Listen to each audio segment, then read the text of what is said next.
Hello বন্ধুরা, কেমন আছেন সবাই? আশা রাখছি আপনারা প্রত্যেকেই যে যেখানেই আছেন ভীষণই ভালো আছেন। মৌসুমীজ ওয়ার্ল্ডের আরও একটা নতুন রেসিপি ভিডিওতে আপনাদের সকলকে জানাই স্বাগত। আজ আমি আপনাদের সাথে শেয়ার করব রেশমি চিকেন কোপ্তা কারির রেসিপি। আশা করছি আজকের এই রেসিপিটা ছোট থেকে বড় সকলেরই মনের মতো হতে চলেছে। আজকের রান্নাটার জন্য আমি নিয়ে নিয়েছি 1.5 কেজি পরিমাণ সলিড চিকেনের পিস। চিকেনগুলোকে প্রথমে পরিষ্কার করে নিয়েছি আর এবার মিক্সিতে একটা পেস্ট বানিয়ে নেব। চিকেন পেস্টটা তো রেডি হয়ে গেছে, এবার এটাকে ম্যারিনেশনের পালা। ম্যারিনেশনের জন্য আমি ব্যবহার করছি স্বাদ অনুসারে লবণ, ব্যবহার করব লাল লঙ্কার গুঁড়ো 1 চামচ পরিমাণ। অবশ্যই প্রত্যেকটা রান্নার ক্ষেত্রেই আমি আপনাদের জানাই ঝালের পরিমাণটা আমি কিন্তু কম রেখেছি, আপনারা চাইলে এটা অবশ্যই বাড়িয়ে নিতে পারেন।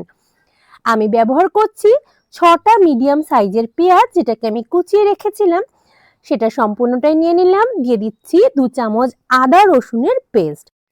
3 পিস ব্রেডও আমি ব্যবহার করছি। সাথে দিয়ে দেব 2 চামচ পরিমাণ জিরে গুঁড়ো। খুব ভালোভাবে হাতের সাহায্যে কিন্তু মেখে নেব। আরও একটা উপাদান আমাকে যোগ করতে হবে, তবে তার আগেই আমি খুব ভালোভাবে যে সমস্ত উপকরণগুলো নিয়েছি সেগুলোকে মিশিয়ে নিচ্ছি। এবার দিয়ে দেব 100 গ্রাম টক দই। আর টক দইটা নিয়ে নেওয়ার পর আরও একবার হাতের সাহায্যে খুব ভালোভাবে সমস্ত উপকরণগুলোর সাথে মিশিয়ে নেব। চিকেনটা ম্যারিনেশনের পর আমি কিন্তু একটা ঢাকনা চাপা দিয়ে 1 ঘন্টা সময়ের জন্য চিকেনটাকে রেস্টে রেখে দেব। চিকেনটা যতক্ষণ রেস্টে রয়েছে ততক্ষণের মধ্যেই কিন্তু আমি আজকের রান্নায় যে সমস্ত জিনিসগুলো ব্যবহার করব সেগুলোকে রেডি করে নেব। প্রথমেই বানিয়ে ফেলবো একটা মশলা। তার জন্য আমি কড়াই গরম করে নিয়ে নিয়েছি 3 চামচ গোটা জিরে, বেশ কয়েকটা ছোট এলাচ, 2টো জয়িত্রী এবং একটা দারচিনি স্টিক। বেশ খানিকক্ষণ সময় ধরে মিডিয়াম ফ্লেমে মশলাটাকে ভেজে নেব, যতক্ষণ না অবধি মশলা ভাজার একটা মিষ্টি সুগন্ধ বের হচ্ছে। মশলাটা খুব ভালোভাবে ভাজা হয়ে গেছে, নামিয়ে ঠান্ডা হতে দেব আর তারপর গুঁড়ো করে নেব। এদিকে আমি কড়াইতে বেশ কিছু পরিমাণ সাদা তেল গরম করে নিচ্ছি। মশলাটা ঠান্ডা হয়ে যাওয়ার পর গুঁড়ো করে নিয়েছি, আর এদিকে সাদা তেলটাও ততক্ষণে গরম হয়ে গেছে। তেলের মধ্যে আমি প্রথমেই 15 থেকে 20 কোয়া গোটা রসুন, যেটাকে আমি খোসা ছাড়িয়ে রেখেছিলাম, সেই গোটা রসুনটা তেলের মধ্যে দিয়ে মিনিট খানেক সময়ের জন্য নাড়াচাড়া করে নিলাম। আর তারপর 300 গ্রাম পেঁয়াজ, যেটাকে আমি কুচিয়ে রেখেছি, সেই পেঁয়াজটা কিন্তু সম্পূর্ণটাই দিয়ে দিলাম তেলের মধ্যে। এই সময়েও মিডিয়াম ফ্লেমেই রেখেছি গ্যাসটাকে, আর বেশ কিছু সময়ের জন্য ভালোভাবে ভেজে নেব। পেঁয়াজ এবং রসুনটাকে আরও কিছু সময়ের জন্য আমি কষিয়ে নেব। খুব ভালোভাবে নরম হয়ে এসেছে পেঁয়াজ এবং রসুনটা। গ্যাসের ফ্লেমটা দেব অফ করে, তারপর ঠান্ডা করে এটার একটা পেস্ট বানিয়ে নেব। তার আগে বানিয়ে নেব কাজু পোস্তর পেস্ট। এখানে আমি কাজু নিয়ে নিয়েছি 50 গ্রাম আর পোস্ত ব্যবহার করেছি 30 গ্রাম। এই দুটোকে খুব ভালোভাবে পেস্ট করব।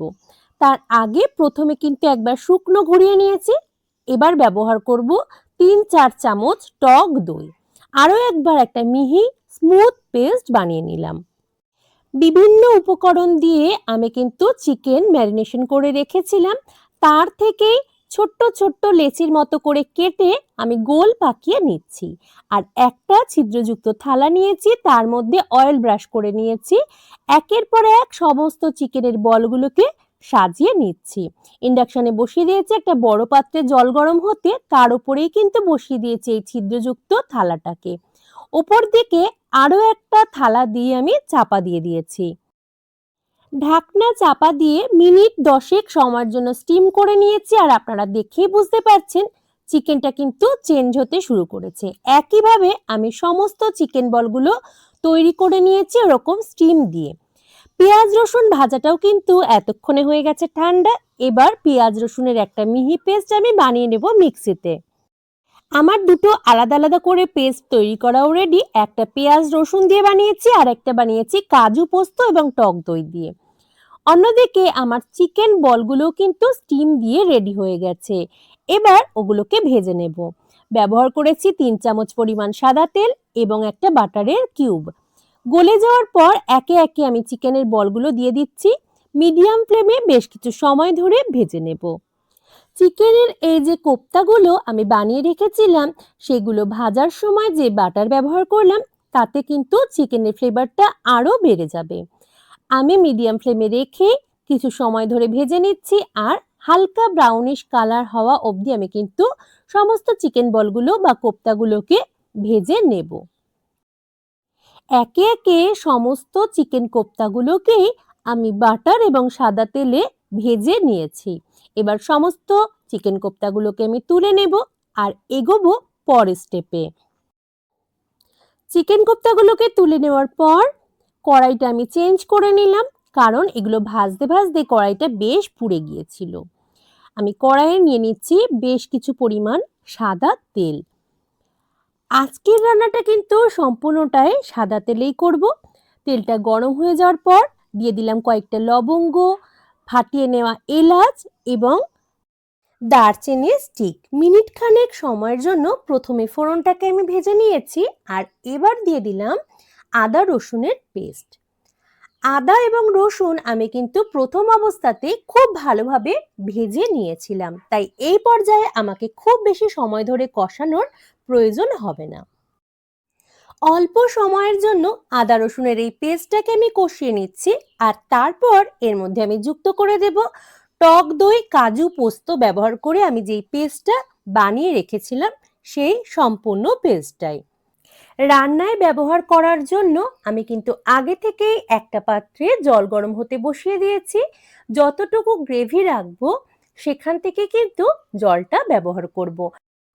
এই সময় তো গ্যাসের ফ্লেমটা আমি মিডিয়ামেই রাখছি, আর খানিকক্ষণ সময়ের জন্য কষিয়ে নেব, বারংবার খুন্তির সাহায্যে দেব নাড়িয়ে, যাতে নিচের অংশের মশলা পুড়ে না যায়। সমস্ত উপকরণগুলোর সাথে কাজু, পোস্ত, টক দই যে মিশ্রণটা, সেটাকেও কিন্তু বেশ খানিকক্ষণ সময়ের জন্য আমি কষিয়ে নিয়েছি। এবার রান্নায় যোগ করলাম স্বাদ অনুসারে লবণ। তবে আজকের রান্নায় আমি কিন্তু কোনো প্রকার হলুদ যোগ করছি না। এবার রান্নায় যোগ করে দেব কাশ্মীরি লঙ্কার গুঁড়ো এবং লাল লঙ্কার গুঁড়ো, দুটোই আমি 1 চামচ করে যোগ করছি। এতক্ষণে কিন্তু সমস্ত মশলাগুলোই খুব ভালোভাবে কষানো হয়ে গেছে। কাশ্মীরি লঙ্কার গুঁড়ো এবং লাল লঙ্কার গুঁড়ো যুক্ত করার পর আরও একবার আমি খুন্তির সাহায্যে মিশিয়ে নিলাম বাদবাকি উপকরণগুলোর সাথে।